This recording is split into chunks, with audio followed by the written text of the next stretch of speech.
All right, ladies and gentlemen, war is inevitable. It's upon us. We know the Bible's already prophesied it to us that it's coming. The evidence is all around us. It's no more just talking about, is World War III coming? It's actually started, and we're going to experience it. So what do we need to do? Prepare. We'll talk about it tonight. All right, everybody jump on in here right now. Let's go ahead and smash that like button. Smash it, smash it, smash it. Subscribe wherever you're watching tonight. If you're watching on Facebook, remember, this is a very rare occasion that we come to you on a Thursday night on Facebook. Most of the time, we are only on YouTube and Rumble and X. So go follow us on those platforms when the show is over tonight. Want to jump right into it. Escalation is happening even as we speak. You can't keep up with it. You can't keep up with it. I mean, there's just so much going on in this world. I mean, literally, if I wanted to, I could go live like 10 to 15 times a day and not even be able to cover everything that's going on in this world. I see the live chat's filling up really, really good tonight. So y'all just come on in and let's get this thing going. You know, as you know, this is old news, little old news here, but this is going to set up what I'm going to talk about tonight. Escalation dominance. The Israelis decimate Hezbollah. And this is what got me flagged the other night for unsafe viewing for younger audiences. So I'm going to be very careful tonight as much as I can. But I can't guarantee anything about not getting flagged tonight. A multi-phase operation was initiated by 3,000 or so simultaneous pager blasts on Tuesday in Lebanon. The next day, other items such as handheld radios and solar arrays also blew up. By the way, did you know that also solar panels were blowing up? The operation was likely related to Israel, but besides the prime minister donning sunglasses and rejecting the James Bond moniker for his own name, there's no official confirmation.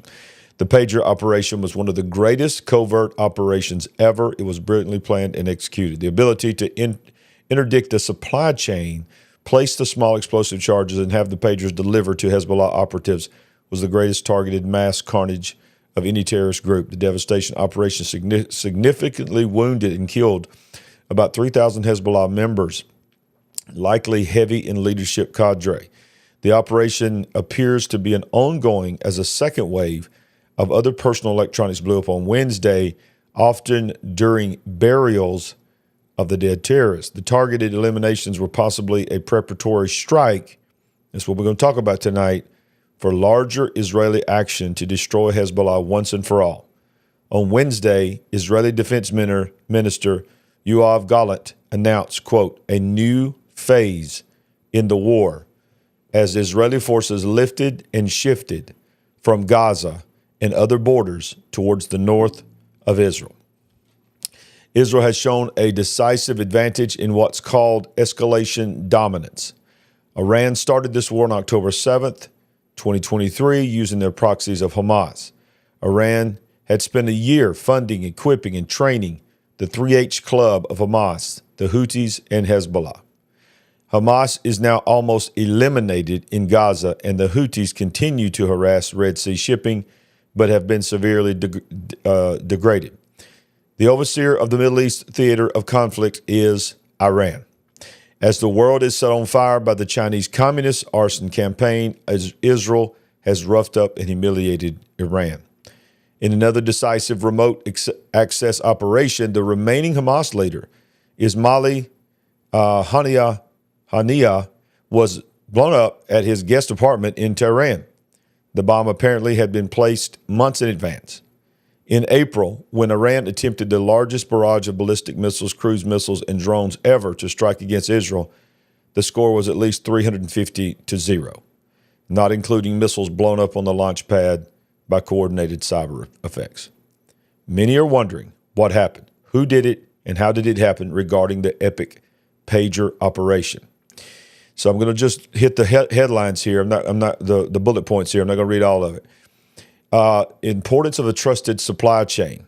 This is something that is, these are the deeper things of what happened this week. The pager operation was likely conducted by the operators understanding and penetrating the production and distribution of the pagers. Supply chain for surveillance is complicated and difficult. Now, I'm going to go back here, look at you for a minute, and then I'm going to go back to the article. If you'll remember when this thing broke, I believe it was on Tuesday, and I went live about it, the narrative was that they were intercepted between Taiwan and Lebanon. And I said here, I'm not trying to toot my own horn, but this is literally what I said. I said, there's no way. There's no way that 5,000 pagers were intercepted and they were dissected and all of these miniature explosives and triggers were placed into them, and Hamas was not tracking that. There's no way that the upper echelon of Hezbollah, not Hamas, but Hezbollah, there's no way that the upper echelon of Hezbollah was not tracking this shipment, because remember, this was going to be their main means of communication, because they had ditched cell phones because Israel was using them to track the whereabouts of the leaders of Hezbollah and was using that to pinpoint, eliminate them. So they said, okay, we're going to do away with. Think about the logistics, the prediction of that. So you had to have, whether it's AI, whether somehow they're using computers to give them this ideas, or if there's just really smart people there, they had to have thought out in advance that, hey, we got an opportunity here because our intelligence is telling us that they are scared because we're tracking their cell phones. So they're going to have another means of communication. Now, they had to have somebody on the inside Lebanon, and probably even inside Tehran, to find out who they were buying these pagers from, and then have operatives in the production. And that's what I said the other night. I was like, this had to have happened at the manufacturing side, on the manufacturing side, or at least in the storage capability. If maybe there was just a bunch of these pagers and they were in a warehouse somewhere, and Hezbollah put in an order for 5,000 of them, but Israel had people on the inside in Taiwan to be able to pull the 5,000 and work on them there, or even in the production. But the bottom line is this: I stand on what I said. If you are literally that you are the next target of Israel, they are finishing up in Gaza, and then they're coming to you. You're going to have a sense of urgency. We got to be able to communicate. We can't use cell phones, so we got to get these pagers. So they were tracking them all the way. There's no way you're going to make me believe anything different. So if something would have had to stop along the way to give somebody time enough to dissect these, they would have literally known that, and they would have been suspicious. But there was obviously not suspicious at all, because all of the Hezbollah warriors and soldiers, whatever you want to call them, terrorists, and especially the upper echelon, was carrying these. And then you had to have the cyber attack side, where you had to be able to not only hack these devices to be able to detonate them, you had to hack these devices to be able to send a message from the leaders of Hezbollah, because that's what this trigger message was. I mean, it's even reported by Lebanon. There's no denying it, that everybody picked it up, put it in front of their face, and was reading it because it was an urgent message from the top tier leadership of Hezbollah. So now, you just think about the logistics that had to take while they are fighting Hamas at the level that they're fighting Hamas, and then all of a sudden, I mean, they got people over here doing this. Then while they're panicking, and then they're trying to have funerals and all this other stuff, and they're in mourning because of their top soldier hero leaders of Hezbollah. Many of them had been eliminated or severely wounded. There was a second way. They threw away the pagers and picked up the walkie-talkies and the push-to-talk cell phones, and then they exploded. And then solar panels on top of people's roofs exploded, which set houses on fire. And even buildings that were being powered by solar power was blowing up. That was just in 2 days. Today, even as we speak, they are launching an attack in Lebanon. Now, many, including Amir Safadi and some others that follow them closely, are saying that the whole thing about the pagers and the push-to-talk and the walkie-talkies was the modern day way of where you think back when we had Operation Desert Shield and Desert Storm, What did we do? That sort of set a new precedent of war, where we had never seen a war like that. It was the air attack only, and they would just fly those sorties all day long. And there was and it was promoted to be the safest way to prepare the land for the invasion of ground forces. They knew they had to have ground forces to finish the job, but instead of putting human lives in danger, in the early 90s, when we went into Iraq, we launched a new way of warfare, and that was to bring the airplanes in, the sorties in, and just sort of take out everything that we could take out that would possibly be a danger. It's always a danger, but an intense danger to the human ground forces that were coming in. And then the ground forces came in to a pretty much decimated situation already, and it was a little bit more protective for them. Well, now, watch this. You didn't have to fly planes in. I mean, you're talking about some of the top echelon leaders that would be planning the response to Israel if they invaded were eliminated by pager or a walkie-talkie. Y'all, this is crazy. This is crazy. That was the initial push. Now, today, behind the cell phones and the beepers is the planes and the missiles. They're starting to launch an attack against Lebanon. Let me just tell you something, y'all. Iran is panicking right now. I don't care what they say. I don't care who they put in front of the camera. They did not see this coming. Nobody saw this coming. Israel was able to pull this off with those pagers, and I promise you, nobody in the world knew about it because they are hated so much, somebody would have leaked that. There is no way they kept that quiet. Other countries and other state governments knew about it. They did that completely under the radar, literally. And now the world is in shock. So now you have Iran, who has funded the three H's, the Hamas, the Hezbollah, and the Houthis. And they have been proxies of Iran, and that has given Iran the ability to basically be at constant war with Israel with a plausible deniability and say, we're not at war with Israel. We don't want to go to war with Israel. Well, guess what? They one by one, the surrogates of Iran are being eliminated, and the leadership is being eliminated.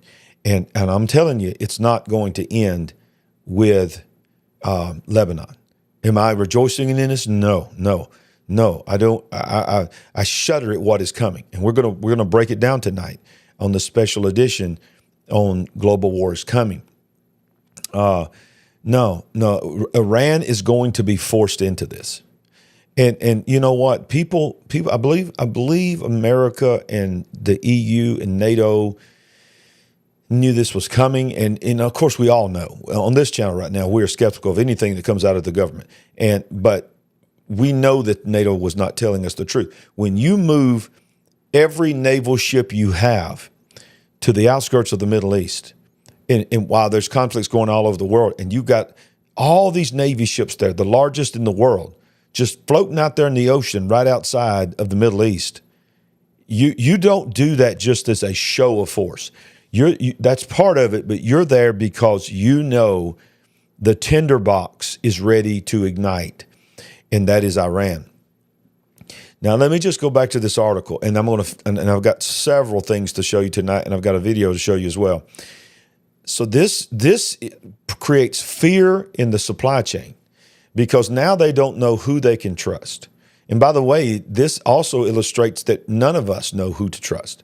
No government should automatically assume that any entity that they are buying anything from is not possibly already have something planted in it. So the importance of the supply chain was attacked. The American government has been mostly concerned with software bugs and other capabilities being inserted into national security products that allow intelligence gathering, internet access, perhaps remote access, and takeover of the product. Embedded small explosive charges are a new angle. So this is why several people were saying that is something as simple as a pager blowing up and a cell phone blowing up and solar panels blowing up, remotely being hacked to do that is on the level. And I know some of you think this is probably silly to say this, but on the level of warfare change of what happened in Hiroshima and Nagasaki. Did I say that right? I think so. But Hiroshima, when they dropped the bomb. So the atomic bomb was the game changer that changed warfare forever. Now you're talking about everybody has some type of mobile device, whether it is a cell phone, a pager, a tablet, whatever it is. Everybody in the world is pretty much connected. I'd say 95% of the world is connected. They're connected to a digital system. Remember what we say on this program all the time. If it's digital, it's programmable. If it's programmable, it's controllable. And I'm telling you right now, these things right here that we call cell phones, let me just tell you something. They're controllable. They're programmable. They can be turned on. They can be turned off. And now, apparently, they can be turned into an actual explosive weapon. The second thing that this attack did was the intersection of cyber and kinetics. The operation took exhaustive planning. Artificial intelligence absolutely was involved. Big data and big data analytics helped collect and analyze data to support the storyboarding of the whole concept of operation and the execution of the CONOP.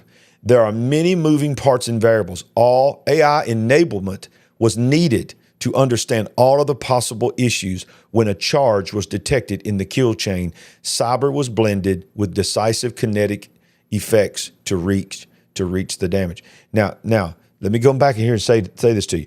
What have we been saying on this show for over a year now? And we're not the only ones, but people have been shouting from the rooftops.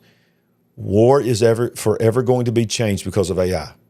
AI is already changing. It's not going to, it's already changing global warfare. It's already changing it. So we see right now that the amount of intelligence that it was needed to carry out this kind of cyber attack and this kind of clandestine attack that has never been seen before, this game changer attack that happened. I'm telling you right now, do you know what this means? Let me just tell you what this means. AI is already involved in world war. It's not just helping to navigate tanks and working in cahoots with GPS and all this other stuff. No, it is planning.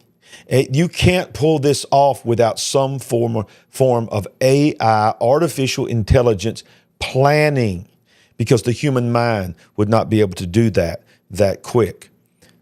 And then this is the other thing that this attack did. Precise targeting. These devices with small charges, for the most part, largely hit only the intended recipient. If someone had one of the pagers, they were very likely terrorists. Hezbollah had been a designated terrorist organization since 1997. Hezbollah has a long history of this. So it has been widely reported that these pagers were bought and given to Hezbollah, not Lebanese people. Now, that does not to say that there was not Lebanese innocent bystanders that were involved in when they went off. But the people that had these pagers were involved in Hezbollah. And that's why it was a precise, targeted detonation. Mass impact and effect, thousands were wounded or killed, and it's ongoing. These significantly degrades the entire Hezbollah force. In escalation dominance, the Israelis have once again shown through, though they're tiny, they have the reach, the depth, the agility, and pervasive presence to hit back hard against Hezbollah, which works for Iran, which works for China. Now, that's going to take me back. That's going to be a segue for me in just a minute, because we're going to talk about Russia tonight. We're going to talk about China tonight. And we're going to talk about what's going to happen between now and November. Psychological operations. Hezbollah has switched to pagers to reduce their vulnerability. We've already discussed that. It has a psychological effect on them. They're scared to death. I saw a video today, and it's been authenticated. It wasn't staged. Guys were trying to check into work there in Lebanon, and they were going to the where you check in at the, what do you call that, the time clock, and it's digital. So they were like hitting it and running. So it's working on them psychologically. They are now thinking anything that's electronic now could explode. So they're literally, the terrorists are literally terrified. So let me continue here. And by the way, if you came in late, we got a good crowd on here tonight. If you have not smashed the like button, don't cost you anything. If this show is helping you at all, if you're intrigued by this, if you stayed this long and you're still watching, it must be doing something for you. So all you got to do is help us out. Hit that like button, subscribe to our channel, help us build a big picture family. It helps us tremendously. Now, as I just said, I'm not going to spend a whole lot of time on this article. And by the way, I'm looking over here. I don't really have all the time to look at the live chat, but I just noticed what Maga Maniac says. What's next? Electric cars? Yes. Anything that's digital is programmable. Anything that's programmable is controllable. Anything that's controllable is hackable. Do you understand what I'm saying? Get that mantra inside of you. And that's why they want everything to go digital. That's why they want everything to go battery operated, because if it's battery operated, it's digital. Okay? Lebanese are scared of their phones and their laptops after walkie-talkie bombs. Country pleads for end to technological war, but is preparing for the worst as Israel moves towards airstrikes with Hezbollah targets. Yep. So Israel is widely believed to have orchestrated these blasts. Let's see. And the tensions are continuing to grow. And it says here, with increased ratchet up of almost a year of cross-border fighting, Israel has been moving more troops and tanks to the northern frontier and unleash blistering airstrikes on Hezbollah targets across southern Lebanon overnight. With increased activity and blast increasingly viewed as heralding a return to all-out war last seen 18 years ago. Lebanese officials are now pleading for an intervention from the United Nations and say their country is prepared for the worst. So even as we speak, if you're watching this live, airstrikes are happening inside of Lebanon right now. So the preemptive strike, if you will, no one saw it coming, was pagers, cell phones, walkie-talkies, solar panels. And y'all, if they thought out that far to where they even had the ability to make solar panels explode in the homes of Hezbollah, then I promise you there's other things that they have infiltrated. And this was all done while they are fighting a war in Gaza. And the whole world is telling them to stop. In our country and countries all around the world, streets are filled with anti-Israel protests. Their own streets are filled with hundreds and hundreds of thousands of people petitioning for the resignation of Netanyahu, the Jewish people. The pressure that is on them is unbelievable. I'm not sitting there saying everything they've done is right. I would say right now everything they've done has not been necessarily right. But war is not for niceness. And when you're fighting for the survival and you're surrounded, you're this little tiny sliver of a country it's like the size of New Jersey, and you've got over 1 billion of your enemies surrounding you. You got to be prepared to do some things to protect yourself, because, here's the thing. Nobody, have you thought about this? The only people that's calling for a two-state solution is people like America, the UK, Germany, and even Israel has done it several times. You know who's not calling for a two-state solution? You know who's not? The Palestinians. They're not. Do you hear any protests saying two-state solution, two-state solution? No, it's from the river to the sea. It's elimination. They don't want a two-state solution. They want elimination. And I think we all know that.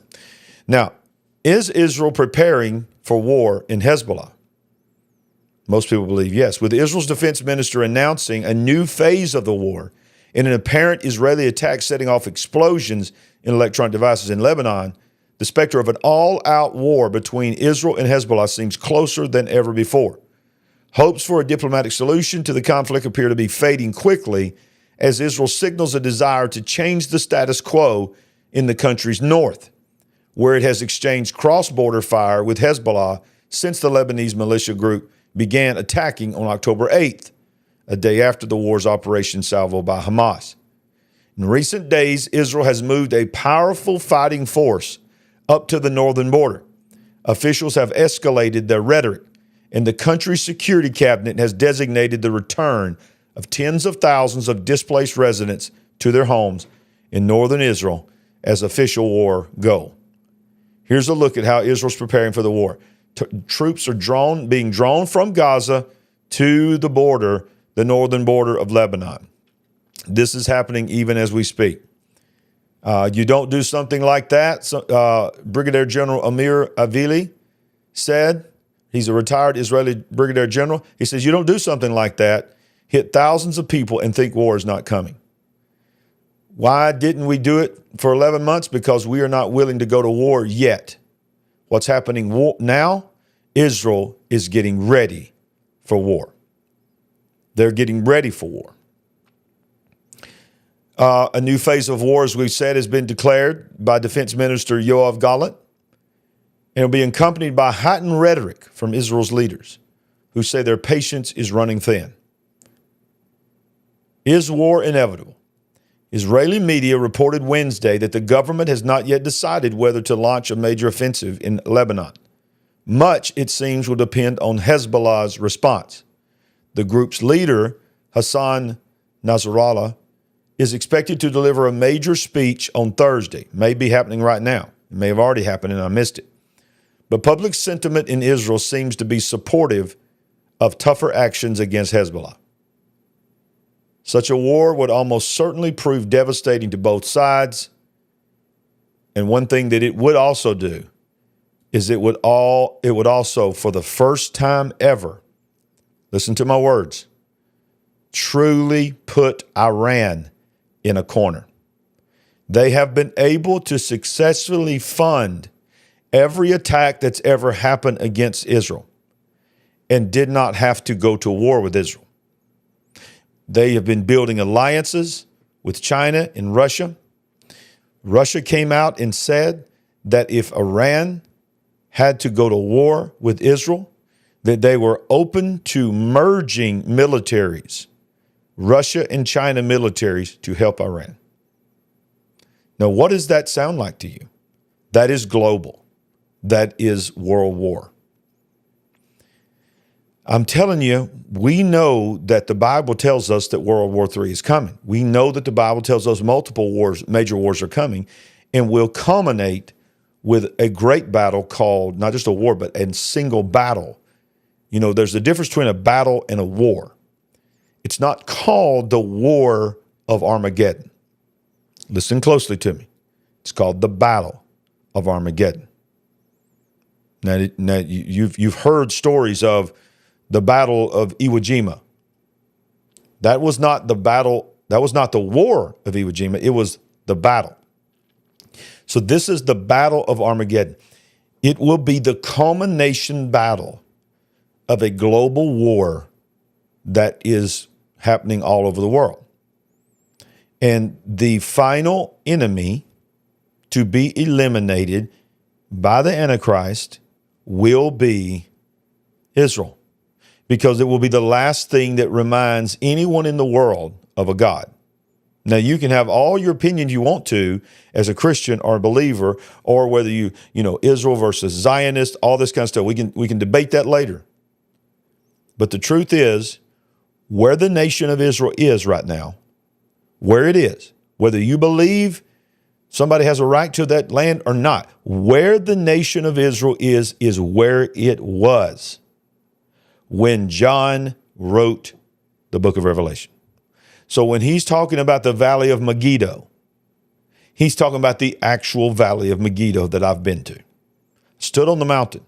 I looked down at the valley of Megiddo. Overwhelming to think that God's word said that massive valley would be filled with hundreds and hundreds of thousands of soldiers and the top weapons. And now, think about all these years we've known about it, and now we got to think about the fact that you're probably going to have cyber weapons being led by AI and probably even robots. The most powerful militaries in the world will be gathered there. But that's not the beginning. That's the end. That's called the Battle of Armageddon. Well, there has to be global conflict to build towards that. The Bible says, when they shall say peace and safety, sudden destruction shall come upon them as travaileth upon a woman. That's how the Antichrist is going to rise. If you do not have global chaos, you don't need a new Savior. You hear me? Let's watch a little bit of a clip here from CBN News on the ground there regarding what is happening. I believe this was today. Let's see. Yeah, this was 3 hours ago. Let's watch a little bit what he's saying is happening in Lebanon and Israel. According to reports, there's been a massive increase, escalation in the number of the IDF attacks inside Lebanon. And that comes after 2 days of just chaos and fear and among Hezbollah, where literally thousands of Hamas terrorists have been wounded or killed because of first a wave of beeper and pagers that exploded, and then following that, the next day, many of the walkie-talkies, some computers, and other devices literally blew up, and causing the ability of Hezbollah to communicate, reduced it dramatically. Wow. Tonight, and just in the last few hours, there's been a major escalation in the number of attacks by the Israeli Air Force inside Lebanon. According to some reports in Lebanon, it's one of the largest attacks since the war began. In the last 2 hours, the IDF says that they've struck approximately 100 launchers and additional terror infrastructure sites, consisting of about 1,000 barrels of rockets that were ready to be used in the immediate future towards Israeli territory. Wow. And then the Homefront Command, which is actually said to several communities up in the north and especially on the Golan Heights that they should minimize movements. They should have. Wow, this is rapidly moving, y'all. Rapidly moving. Avoid gatherings, control community gates, and stay close to shelters. Probably anticipating a reaction in rocket attacks by Hezbollah. And also tonight, there's been a defense meeting between the political leaders in the defense establishment. According to Minister of Defense Yoav Gallant, said he held a briefing, and as they said about 2 days ago, the official goal of the war now is ensuring the safe return of Israel's northern communities to their home. And he said, our goal is to ensure the safe return of Israel's northern communities to their homes, and as time goes by, Hezbollah would pay an increasingly high price. Wow, that's a lot of stuff there, and that's just a little bit of it to unpack. Do your own research tonight when we get off the air and go watch that on CBN News. But here's the reality. So you understand what the War Cabinet came back and gave Netanyahu full authority to do whatever he feels to do. But then they made a very stated, very bold goal. They said, then this right here, in my opinion, this right here projects that there is going to be an invasion very, very soon, and that this is going to be a decimation of Hezbollah, because they said the stated goal that was in the war room was the safe return of the Israeli citizens to their home in the northern border. They have been gone for a long time because they couldn't live there, because they've had to endure just a constant barrage of missiles, rockets going over the border all the time, not just since October 8th, but for decades. So it's been a very difficult place for anyone to live. But the Israeli War Cabinet said today, our goal, we are moving tanks, we are moving military to the border. We just did the most incredible cyber attack stealth targeted attack that we have ever seen, which should, quite frankly, no matter where you fall back on either side of the war, it ought to really also concern you about if they can do that. I promise you they're not the only ones that can do that. And I got news for you. Look, I do a lot of hypotheticals here. This is a hypothetical. This is, in my church, what I call it the gospel according to Larry. And you can take it or leave it. But I don't know if I necessarily even believe fully that all of these devices had small explosives put in them. Do you think that it's beyond technology to be able to know that there's something that could cause something to spark, overheat, and cause that battery to blow up, something? I don't know. What I'm saying is, I promise you this has opened up the floodgate of what is the potential. The potential is this computer that I'm on, laptops also, a handful of laptops was ignited. Think about that. He just said that some people's laptops blew up. Well, how did they get, who put the bombs in the laptops and in the solar panels? Y'all, there's more to it than just small explosives and triggers that were in pagers. I would not be surprised if later on we find out that maybe that wasn't even the case, that it was something that AI figured out. If we do this, if we send this command here, if we do that, we do this, we do that, boom.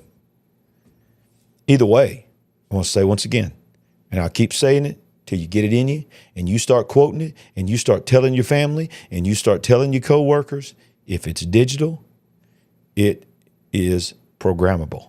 And if it is programmable, it is controllable. And if it is controllable, it is hackable. That's why they want your money digital. That's why you want your cars battery operated to be digital. That's why they want your house to be digital. That's why they want you to work digitally and not go in anymore. That's why they want you to turn your house into a smart home so that you can so every light, everything that's in your house is controlled by this AI box sitting on the table somewhere, listening to you nonstop. Am I making sense to anybody? And now, on top of everything, we were already freaking out about they were listening to us, giving us ads and all this kind of stuff because they knew our conversations. Now, what this did, the psychological warfare that comes from this is, wow, not only are they listening to us, they could actually be a weapon against us. And that's what's happening in Lebanon. Lebanon is scared to death. These people are scared to death. They are touching their time clocks and running because they're scared that when they clock in for work, it's going to blow up. I mean, the psychological warfare that Israel has done on them, and then now they're going in and they're doing what they're doing from their air attack, and they're bringing their troops right up in the corner, and then they openly, talking about psychological warfare, they openly put it in the press so Hezbollah could hear it. We want you to know that we're not just coming up here to do a Band-Aid. We're coming up here to secure our people to go back home and live up here on this border. And the only way we're going to let our people live on this border is that we know you have no opportunity to hurt them. Wow. Well, all that's going on. Remember, here in America, we've had at least 2 attempts on the life of former President Donald Trump. Well, at the same time, y'all, there was a bomb found in a bag at the rally in New York, but it was reported that they were just training a dog. Sorry, I don't believe that. Now there's reports that people who were at a former rally, every one of them in one section, all got very, very sick. Many of them were seriously ill. So now people are believing that there was some kind of environmental attack that happened there. But it's not just him. Look at here. Did you hear about this on your regular news? Israel thwarts Iranian plot to assassinate Benjamin Netanyahu. They're literally trying to take out the generals, the leaders, if you will, because they think that that's going to stop what they know is coming. Iran plotted to assassinate, I should say. You didn't hear that other word, algorithm. I said Iran plotted to assassinate Prime Minister Benjamin Netanyahu. Defense Minister Yoav Gallant and Shin Bet Director Ronan Bar announced on Thursday. And its efforts were particularly intense following the assassination of Hamas political leader of Tehran.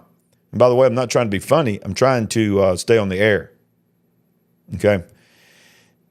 Somewhat more vague, blah, blah, blah. The plot was used, the plot was to use an Israeli businessman named by Israeli media as Moti Makman, 73-year-old from Ashkelon, who spent extensive time living in Turkey and had financial dealings with both Turkish and Iranian persons to develop assassination. I got to stop reading so fast. Plans to.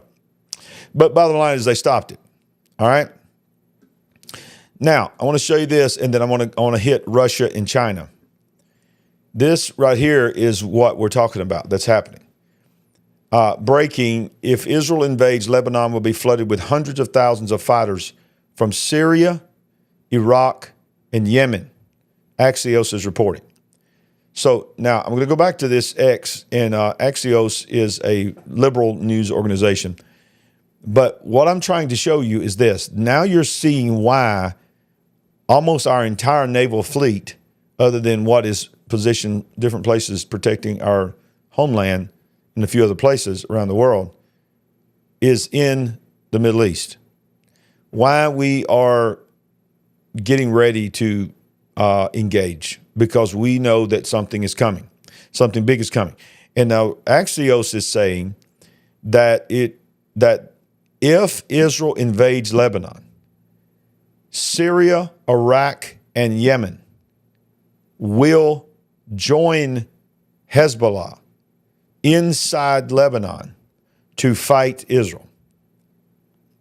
Officials revealed the U.S. told Israel a limited war in Lebanon could push Iran to intervene and kickstart a regional conflict.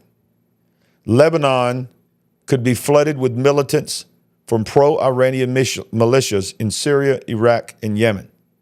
This is why the U.S. is trying to calm the situation on the border between Lebanon and Israel. But they also fear that Israel will enter the war. In other words, they believe that it is inevitable. Well, barring some miraculous thing changing, it seems like it's inevitable. When you think about this, you are doing all that they've been doing in Gaza. You have enough wherewithal to understand, while the whole world is pushing you to finish what you're doing in Gaza, have a ceasefire, go back home, let's try to get back to normal. Israel was already planning, no, we're going to take care of Hamas, then we're going to take care of Hezbollah. So much so that they had somehow infiltrated these pagers and done all that they did. Now it looks like that was the first wave. The second wave is the airstrikes. And apparently by moving tanks, military personnel, military vehicles along the border of Lebanon. It's not there to protect the border of Lebanon. They already have some there to protect the border of Lebanon. You don't do that. You don't pull them out of Gaza, go all the way across Israel and position them at the top on the border of Lebanon that you just did this cyber attack on and that you are doing airstrikes in if you are not preparing to go in. When they go in, they're not stupid. They know what people are saying. They know that Iran is going to be pulled into this, and it will be that'll be the last thing they do. Iran will hold out as long as they can, because they want to be they don't want their country to be invaded, and they want to be able to on paper deny they had anything to do with it, or officially on camera deny they had anything to do with it. But let me just tell you something. I believe that Netanyahu and I believe that Israel and the war cabinet knows exactly what they're doing. And I believe that they are systematically moving toward Iran. They are systematically moving towards that. They know that no matter what they do to Hezbollah, to Hamas, and even the Houthis, even if they decimate them, they will just be rebuilt as long as Iran is there. And if the gospel according to if the goal is they know they're going to have to go to war, and thank you for that super sticker, X words of wisdom, what a blessing, thank you. If they know that they're going to go to war with Iran, then they also know, and America knows, the EU knows, the United Nations knows, NATO knows, that if Israel actually goes to war, direct war with Iran, then that will pull Russia in and China in. And when Russia comes in, NATO has to kick in. Y'all, it is about to get crazy. I'm about to show you what Putin said about what's going on here, but I'm going to tell you that in 30 seconds. Would you like to help us build the big picture family? We're on a mission to wake up the world to what is really going on. All you have to do is go to our website at LarryRagland.com and make a one-time gift, or you can become a monthly partner. Any amount is a blessing and an encouragement to us. While you're there, make sure you get a copy of our book, I See Greatness in You. Browse our merchandise store, connect with us on our social media links, and join our mailing list. We appreciate it. And remember, we ain't woke, but we are certainly awake. All right. So, yes, thank you so much for watching that. And we would love it if you would partner with us and go to our website, LarryRagland.com. One more thing before I show you that. This is pretty cool, y'all. If you also go to our website, and I'm going to show you that right now, this was just added tonight. It's really, really cool that this is going live tomorrow night. But you may or may not know this. I hadn't really talked about it. I was just recently interviewed by Charisma Magazine about my book. And the interview, this is the thumbnail for the Charisma interview. And it is going live tomorrow night at 5 p.m. So you can just go to LarryRagland.com, and it's highlighted at the top of my website. And when you click it, it will take you directly to it on Charisma Magazine's YouTube channel, and you can click notify me. In fact, I'll show you what it is. It actually plays a little trailer. Let me play that for you. Well, let's see if I can get it going here. Me and you are going to talk. I'm going to tell you what I think about you right now. And I just began to tell God things that I never thought I'd ever say to God. How could you do this to me? I have given you everything. I have sacrificed everything. I have done without. I have not been able to do what other people do because of you. And I've given everything to you. And here I am, and you won't even heal me. I preach healing. I preach deliverance. I preach prosperity. You've forsaken me. And I heard the Lord say to me, now are you done telling me about me? Let me tell you about you. So that's tomorrow night at 5 p.m. Central Time, 6 p.m. Eastern. God, how could you do this to me? And it's an in-depth, very emotional interview that I did with Charisma Magazine. Powerful. God just really used it and moved upon it. I believe it will be a blessing to you. It tells a lot of the backstory that I've never really shared here on the program about what God has done in our lives. You'll be really surprised to know some of this stuff that happened. So praise God. Let's get back into the news. And so I want to tell you about Putin. Putin ally warns the West of nuclear war over Ukraine. Dateline Moscow, a close ally of President Vladimir Putin, warned Western governments on Thursday that a nuclear war would ensue if they gave them the green light for Ukraine to use long-range Western weapons to strike targets deep inside Russia. Volodin, Speaker of the lower house of parliament and a member of Putin's Security Council, was responding to a vote in the European Parliament urging EU countries to give such approval to Kiev. Quote, what the European Parliament is calling for leads to a world war using nuclear weapons, Volodin wrote on Telegram. His message was entitled, quote, "For those who didn't get it the first time," end quote. An apparent reference to a warning by Putin last week that the West would be directly fighting Russia if it let Ukraine fire the long-range missiles into Russian territory. So, not only do you have what's going on in Israel, probably lighting a tinderbox with Iran, but you have America and you have the EU pushing for the right to, after all this time of this war. Look at the timing. Why now? Why now do you want to give the Ukraine the ability to use Western weapons to go deep into Russian territory and escalate this war? I think we all know why. It is because it is mid-September. Blink your eyes, it's October. It will be time for the October surprise. It will be time for distraction. Y'all, I truly believe that the Democrats and the left, I don't care what they say about the polling. I know what they're going to try to do. That's all I'm going to say. But they know they have lost, barring doing something. They know internally this is not even supposed to be close. He is going to win if they allow him to win. Because if there is a world war going on, if there is this kind of conflict going on, ladies and gentlemen, I don't know what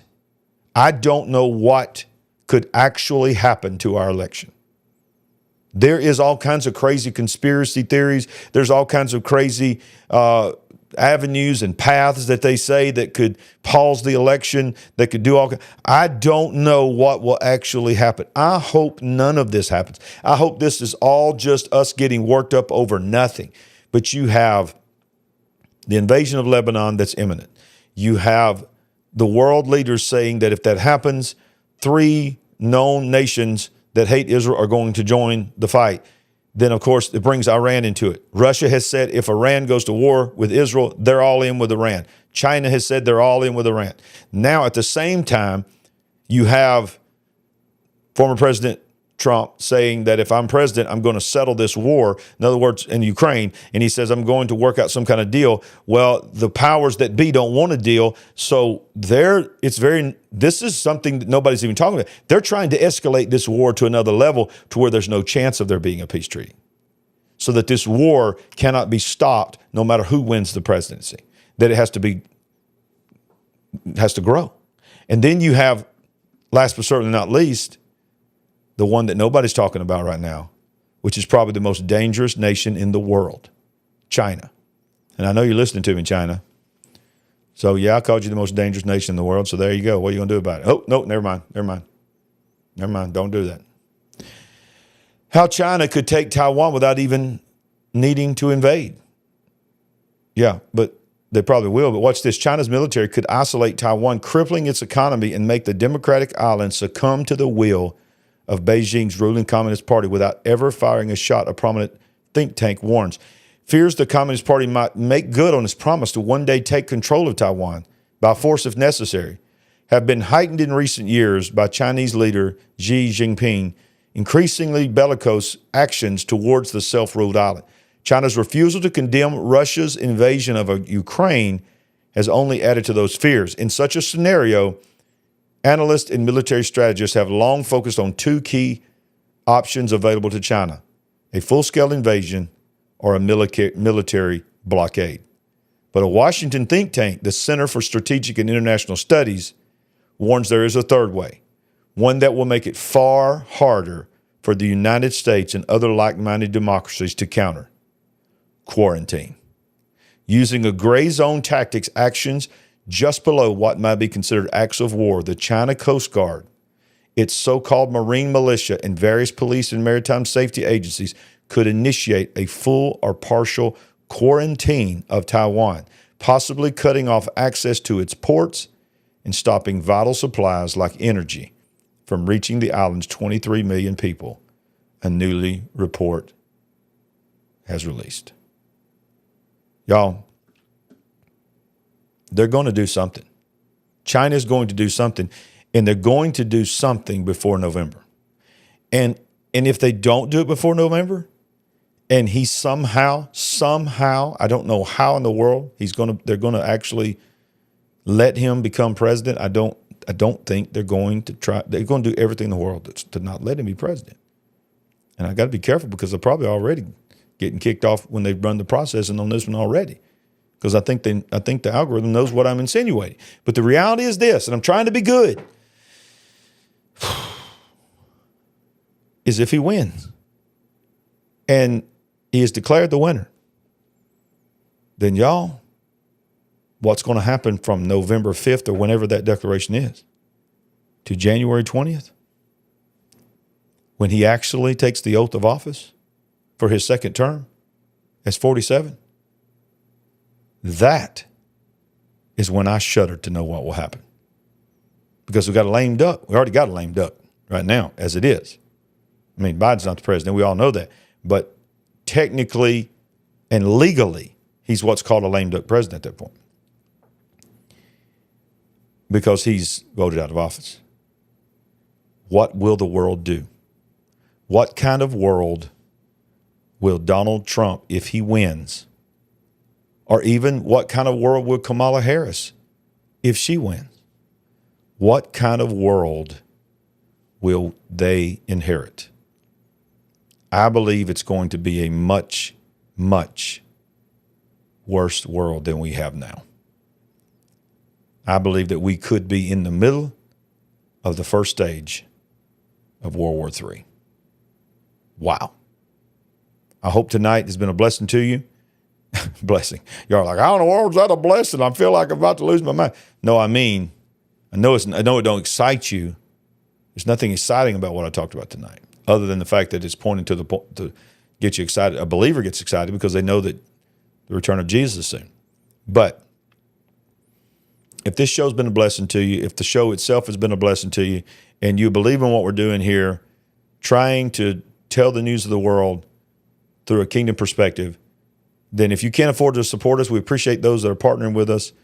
And we have been delayed with building our studio because, as you know, the priority of our life right now is my father-in-law, Sandy's dad, who is in his final moments. It could be any moment. When I leave this studio, I'm going straight back there because we don't know how long he has, but it's down to days. He's at peace. But all that being said, it's put off our construction of our TV studio that is still coming. And those that have helped us, you're going to help us buy those cameras. You're going to help us buy all the things that we're doing. So we appreciate that so much. I just want to give y'all a blessing tonight and just say, keep looking up. No matter how bad it gets out there, understand this. It hasn't caught our God by surprise, and he chose you to be alive at this moment. We ain't woke, but we certainly are awake, y'all. We'll see you with breaking news probably sometime tomorrow. Until then, bye-bye.